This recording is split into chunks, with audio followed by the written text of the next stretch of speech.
Welcome to the Natural Super Kids podcast, where you will discover practical strategies to inspire you to boost the health and nutrition of your kids. I'm Jessica Donovan, a qualified naturopath specialising in kids' health, and I want to make it as easy as possible for you to raise healthy and happy kids. Let's get into it.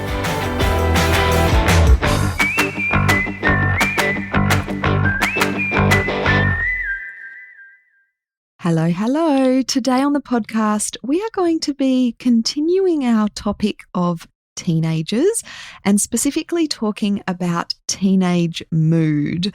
Now, this is going to be a series about teenage health. We're going to continue this next week and for a few weeks, we're going to be talking about hormones and skin and all of those common issues that we can see in teenagers. So I am the mum of an almost 14-year-old. If you're a new listener, you might not know that. I do talk about this whole kind of challenge of learning how to be a parent of a teenager that I feel like I'm going through. And so this is a good reminder to me because my son has always been fairly helpful, easy to get along with, and I've definitely noticed that shift in him just being a bit more resistant and, talking back and having an answer for everything. And that's totally normal for teenagers. So when we're thinking about teenagers' mood, we're talking about things like, the anger and the frustration and the sadness and a lot of teenagers can get that really low mood, that they're slow moving. And I'm going to explain some things about the teenage brain that you might not know that can help you really understand why they are that way. But I think an often overlooked part of teenagers' moodiness is the impact of social development, because the teenage years are that time of transition from being a child into being an adult. And when we have younger kids, they often just follow the way of their parents' thinking about the world. But as they hit those teenage years, they start to develop their own thoughts, their own values, their own beliefs that are unique to them.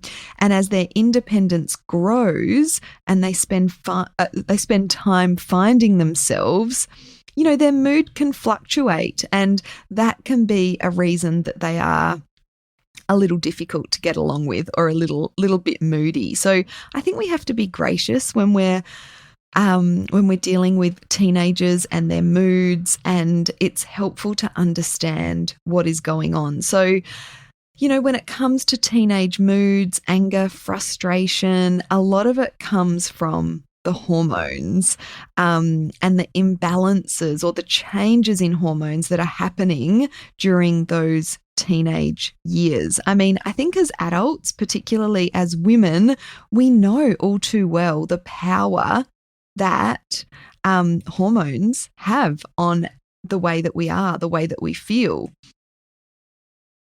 And so we understand that even small shifts in hormone levels can lead to that anger, that frustration, impatience, sadness, aggression, or just generally feeling emotional, more emotional about things. And when teens are going through puberty, the hormonal shifts that happen for them are massive. But teenage moodiness is not only about hormones. It's about that social development, and it's about the changes that are happening in the brain. So the teenage brain can be thought about as a brain under construction. Areas of the brain that are unused or no longer needed are being pruned away, and some of the connections within the brain are being strengthened. So there's a lot happening in a relatively short period of time to the brain. And during the teen years, one major part of the brain is still being built, and that is the prefrontal cortex, which is where decision-making, impulse control, problem solving, and understanding consequences occur. So this area is not fully developed until we are in our 20s. So we've got to remember that. And I want to say that again, the decision making, the impulse control, the problem solving, and the understanding consequences is not at its optimum when our kids are teenagers. So we understanding that and letting our kids know that we understand that their brain is changing and that's why they're acting the way that they are, I think is important. So the teenage brain makes its decisions in a part of the brain called the amygdala. And this area is associated with emotions, aggression, and more impulsive, instinctive behaviour. So if you are on the receiving end of some teenage anger, remember that the amygdala is behind it. It's not your teenager. It's the amygdala. We can blame it on the amygdala. So although teenagers can make decisions, they are more emotional than logic in nature. And I think that's, really helpful to understand, isn't it? So your teenager isn't being difficult or risky or making stupid decisions for the sake of it. Their brain simply isn't designed to act sensibly and logically yet. Isn't that a relief that, it's not just our child or our teenager. It is that brain development. There is a reason for it. So I also want to talk to you about neurotransmitters because these are really important brain chemicals, and the changes that occur in the teenage brain that I've just talked about also affect neurotransmitters. And the changing levels of these chemicals affect the way that our teenagers think and can greatly contribute to mood swings. So one of the brain chemicals that affects teenage behavior is dopamine. And this is a feel-good chemical that is triggered by rewards. I talked about this a little bit last week when I was talking about the junk food and why teenagers are so drawn to it. So the teenage brain has more receptors than dopamine can connect to, which encourages them to seek out rewarding experiences. So dopamine is stimulated by experiences such as junk food, eating junk food, the high sugar, high fat junk food, social media use, gaming, alcohol, and drug use. And this is why teenagers are, known to be problematic in these areas because their brain is kind of searching for those dopamine experiences. And those are the easiest ways to get it.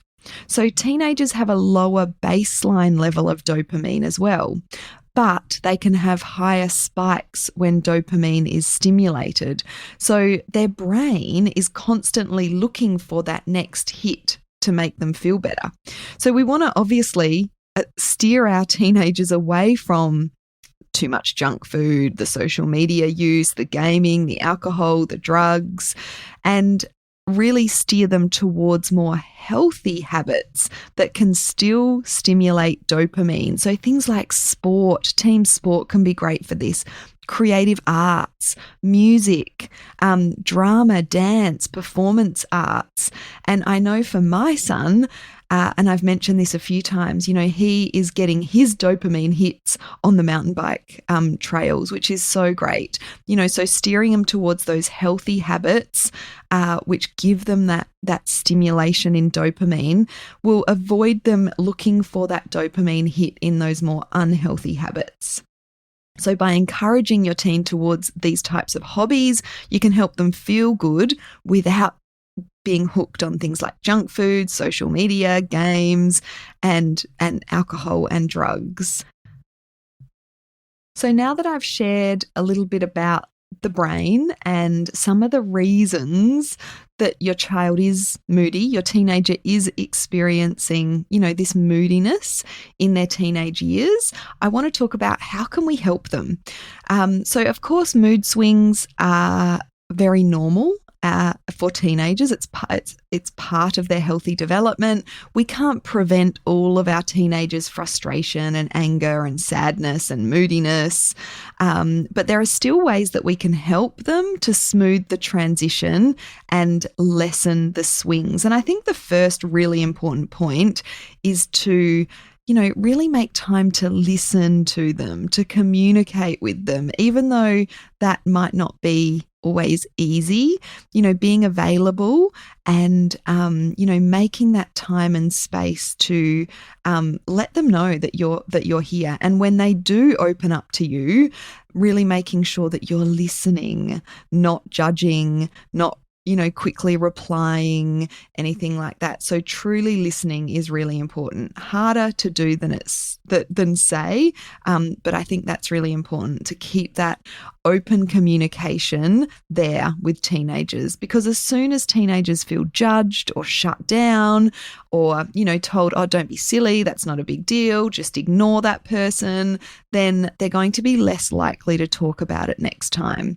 So just reflect their emotions back to them. If they're telling you something, it sounds like you're really angry about that, or that must make you feel really sad. Those sorts of things. My son's onto me with this already. He says to me, Mum, you sound like a counsellor. Even though he's never seen a counsellor before. But I think it's still important. I still do it. And it's a good way for him to open up. So the next thing is sleep. Focusing on a good sleep is really important because obviously if you're sleep deprived, you're more grumpy and irritable. But the link between sleep and mood for teenagers is even more important. So there's a dramatic change in sleep rhythm and cycles for teenagers because of the shift in melatonin, which is another neurotransmitter or brain chemical that helps us to sleep. So in younger children and adults, melatonin is produced as the sun goes down and the light diminishes, and this induces sleepiness. Melatonin drops as the morning comes and the sun comes up so that we can wake up. But for teenagers, this cycle is delayed by about 2 hours. So teenagers are actually wired to go to sleep later and wake later. So when you're trying to wake your teenager up for school at 6:30 a.m., it's really like you're trying to wake them up at 4:30 a.m. So I think, again, it gives us that better understanding as to why they won't get up in the morning and why they feel the need to stay up later at night. But unfortunately, the way our society is set up doesn't allow for this later wake time. They've got to get up and get to school. But on weekends, I think it's important to let them sleep in and get that extra rest that they need. I do want to mention here that a big factor that can influence this melatonin production further is screen use. So the light that is emitted from devices does interfere with melatonin production.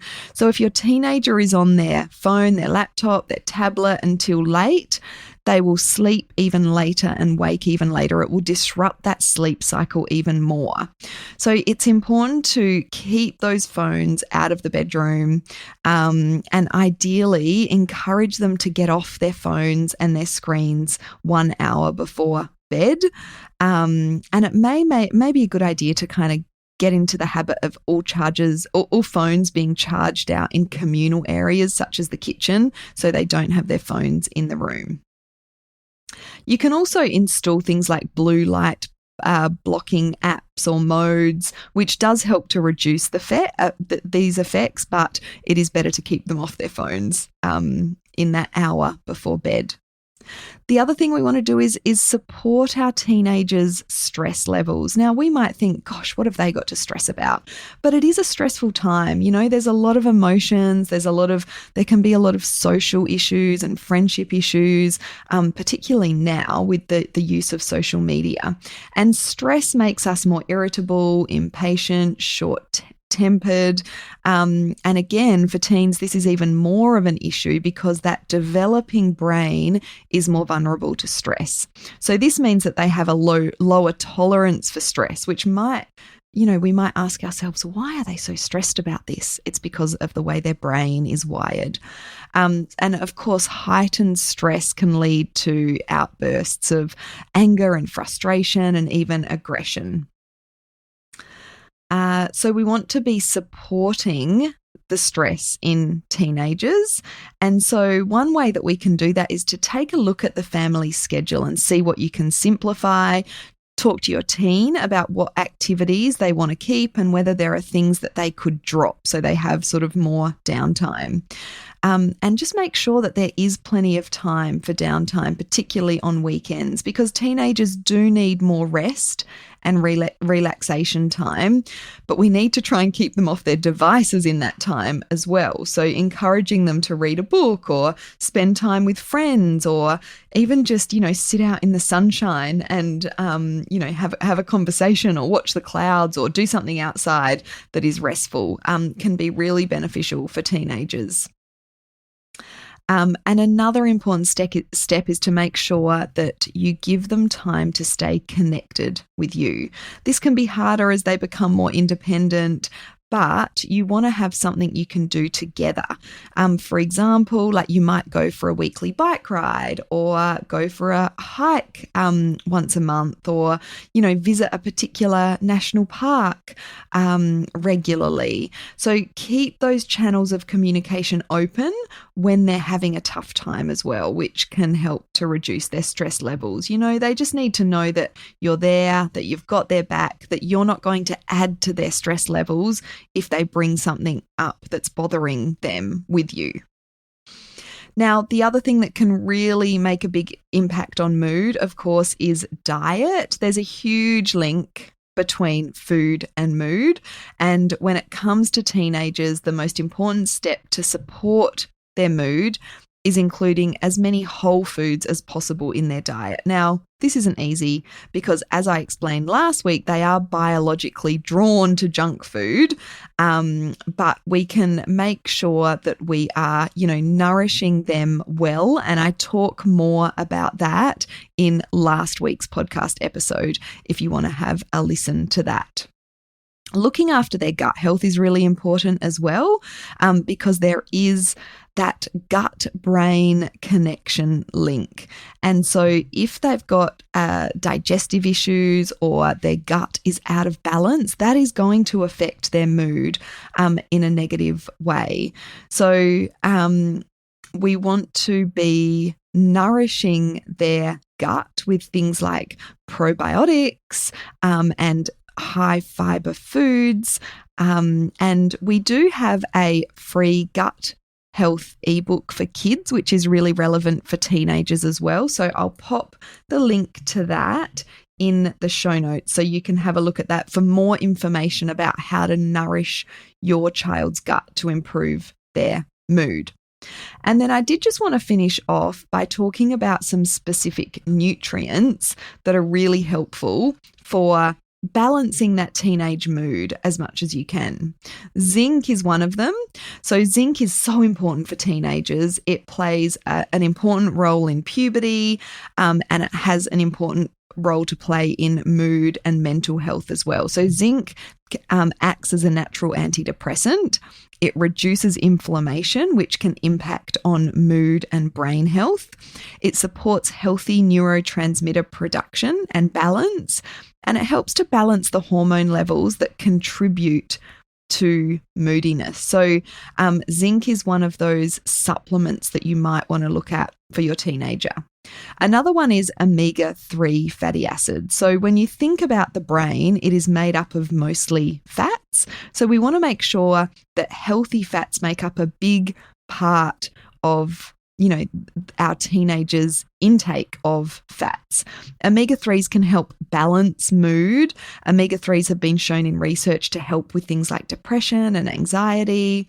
They help to support a healthy stress response. And again, they reduce inflammation.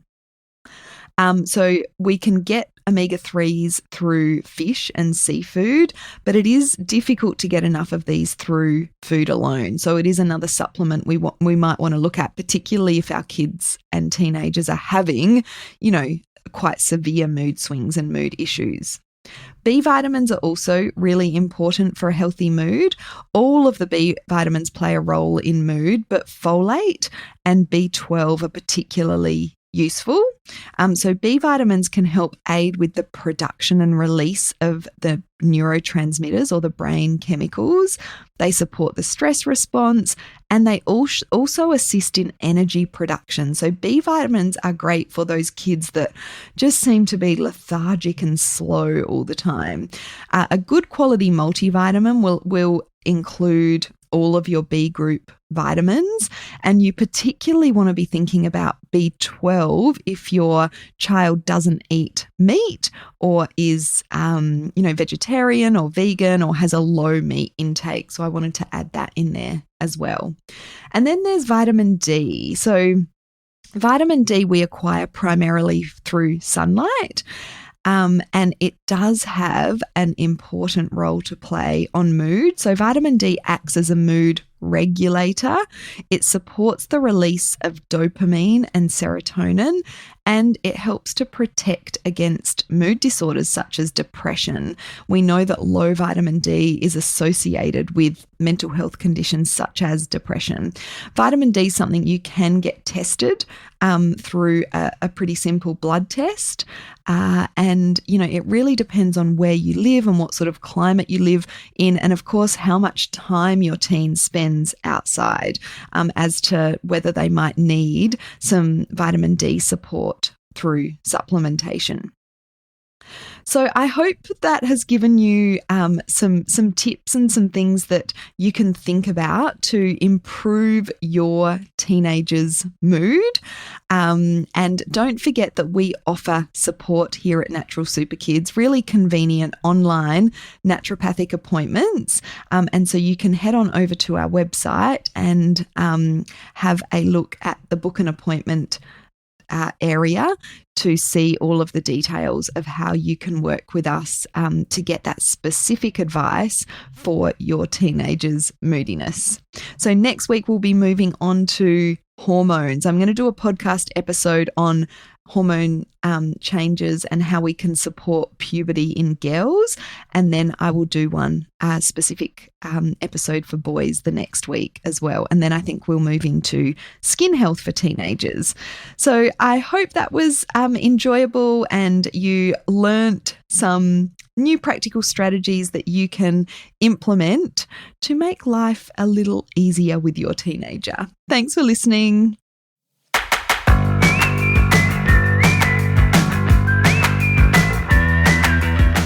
Thank you so much for joining me on the podcast today. Head on over to our website, naturalsuperkids.com, for the show notes for this episode, as well as a whole heap of inspiration to help you raise healthy and happy kids. I'll see you next week.